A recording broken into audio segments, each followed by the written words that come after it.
আসসালামু আলাইকুম। বাংলা সংবাদে সবাইকে স্বাগত জানাচ্ছি। আমি চিন্তিয়া হক। শুরুতেই সংবাদ শিরোনাম। সচিবালয়ে শিক্ষার্থীদের সঙ্গে পুলিশের ধাওয়া পাল্টা ধাওয়া।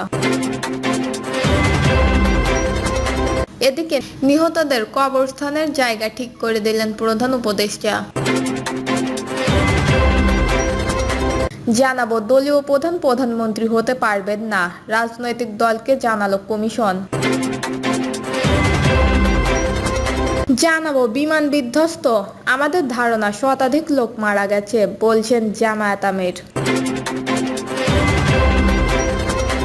এবং সর্বশেষ জানাবো, বিমান দুর্ঘটনায় হতাহতের সঠিক সংখ্যা জানান বলছেন নাহিদ ইসলাম। শুনছিলেন সংবাদ শিরোনাম, এবারে বিস্তারিত। সচিবালয়ে শিক্ষার্থীদের সঙ্গে পুলিশের ধাওয়া পাল্টা ধাওয়া। সচিবালয়ের সামনে আন্দোলনরত শিক্ষার্থীদের সঙ্গে আইনশৃঙ্খলা রক্ষাকারী বাহিনীর ধাওয়া পাল্টা দেওয়ার ঘটনা ঘটেছে। এই সময় সাউন্ড গ্রেনেড ছোড়ার শব্দ শোনা গেছে। এছাড়াও কাঁদানে গ্যাসের শেলও ছোড়া হয়। মঙ্গলবার বিকাল 4:10 দিকে এই ঘটনা ঘটে। এর আগে বিকালে চলমান এইচএসসি ও সমমান পরীক্ষা বাতিল এবং সাবজেক্ট ম্যাপিং এর মাধ্যমে এইচএসসির ফল প্রকাশের দাবিতে সচিবালয়ে ঢুকে পড়েছে হাজারো শিক্ষার্থী।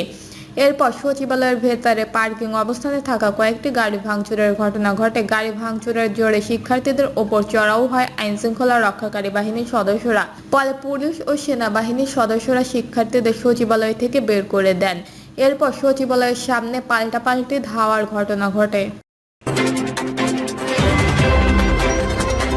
নিহতদের কবরস্থানের জায়গা ঠিক করে দিলেন প্রধান উপদেষ্টা। রাজধানীর মাইলস্টোন স্কুল অ্যান্ড কলেজে বিমান বাহিনীর যুদ্ধ বিমান বিধ্বস্তের ঘটনায় নিহত ব্যক্তিদের কবর দেওয়ার জন্য জায়গা নির্ধারণ করে দিয়েছেন অন্তর্বর্তী সরকারের প্রধান উপদেষ্টা ডক্টর মোহাম্মদ ইউনূস। মঙ্গলবার বিকেলে প্রধান উপদেষ্টা অফিসিয়াল ফেসবুক পেজে দেওয়া এক পোস্টে এইসব তথ্য জানানো হয়। এতে বলা হয়, প্রশিক্ষণ বিমান দুর্ঘটনায় নিহত ব্যক্তিদের কবরস্থানের জন্য মাইলস্টোন স্কুলের কাছে উত্তরা 12 নম্বর সিটি কর্পোরেশনের কবরস্থানের জায়গা নির্ধারণ করে দিয়েছে প্রধান উপদেষ্টা। নিহত ব্যক্তিদের স্মৃতি রক্ষায় পরবর্তী সময় এই কবরস্থান সংরক্ষণ করা হবে বলেও পোস্টে উল্লেখ করা হয়। উল্লেখ্য, সোমবার দুপুর 1:18 দিকে উত্তরার Diabari milestone school and college ক্যাম্পাসে বিমান বাহিনীর F-7 BGI মডেলের প্রশিক্ষিত বিমানটি বিধ্বস্ত হয়েছে। আছড়ে পড়ার সঙ্গে সঙ্গে বিমানটিতে আগুন ধরে যায়। এই ঘটনায় এখন পর্যন্ত 31 জন মৃত্যুবরণ করেছে বলে জানিয়েছে ISPR। আহত হয়েছে 165 জন। দলীয় প্রধান প্রধানমন্ত্রী হতে পারবেন না, রাজনৈতিক দলকে জানালো কমিশন। দলীয় প্রধান প্রধানমন্ত্রীর পদে থাকতে পারবেন না বলে রাজনৈতিক দলগুলোকে জানিয়েছেন জাতীয় ঐকমত্য কমিশন। তবে এ সিদ্ধান্ত জাতীয় সনদে কোনো দল চাইলে নোট অফ ডিসটেন্স দিতে পারে। তিনি বলেন, প্রধানমন্ত্রীর পদে দলীয় প্রধান থাকতে পারেন না বলে অধিকাংশ দল একমত হয়েছে। কিছু দল এ বিষয়ে ভিন্নমত ব্যক্ত করেছে। ওইসব দল ও জোট জাতীয় সনদে নোট অফ ডিসটেন্স দিতে পারে। প্রস্তাবটি নিয়ে একাধিক দিন সংলাপ আলোচনা হয়েছে, যেখানে বিএনপি সহ তার সমমনা দল এলডিপি, লেবার পার্টি, এনডিএম, 12 দলীয় জোট, জাতীয়তাবাদী সমমনা জোট এবং আমজনতা দল একই ব্যক্তিকে দলীয় প্রধান ও প্রধানমন্ত্রী এবং সংসদ নেতা করার পক্ষে মত দেয়। তবে জামায়াত, এনসিপি সহ বাকি দল দলীয় প্রধানকে প্রধানমন্ত্রী করার বিপক্ষে মত দেয়। এই প্রসঙ্গে অবতারণা করে আলী রিয়াজ বলেন, জাতীয় ঐকমত্য কমিশনের অনুরোধে যারা নোট অফ ডিসটেন্স দিতে উৎসাহী, যদি আপনারা প্রয়োজন মনে করেন সিদ্ধান্ত পুনর্বিবেচনা করতে পারেন, এটা আমাদের অনুরোধ। কিন্তু আমরা অতীতে যেভাবে নোট অফ ডিসটেন্সের কথা বলা আছে সেভাবে জাতীয় সনদে তার নোট অফ ডিসটেন্স দিতে পারেন। এই সিদ্ধান্ত হিসেবে আপনাদের জানালাম। আজকে আলোচনার আলোচ্য সূচি, প্রধানমন্ত্রী একাধিক পদে থাকবে বিধান তত্ত্বাবধায়ক সরকার বিষয়ে রাজনৈতিক দলের প্রস্তাবের ভিত্তিতে একটি সমন্বিত প্রস্তাব। সর্বশেষ আলোচনার পর সিদ্ধান্ত গ্রহণ এবং নির্বাচন কমিশন, সরকারি কর্ম কমিশন, মহা হিসাব ও নিরীক্ষণ ও নিয়ন্ত্রক, দুর্নীতি দমন কমিশন এবং ন্যায়পাল নিয়োগের বিধান সম্পর্কিত। বিমান বিধ্বস্ত, আমাদের ধারণা শতাধিক লোক মারা গেছে বলছেন জামায়াত আমির।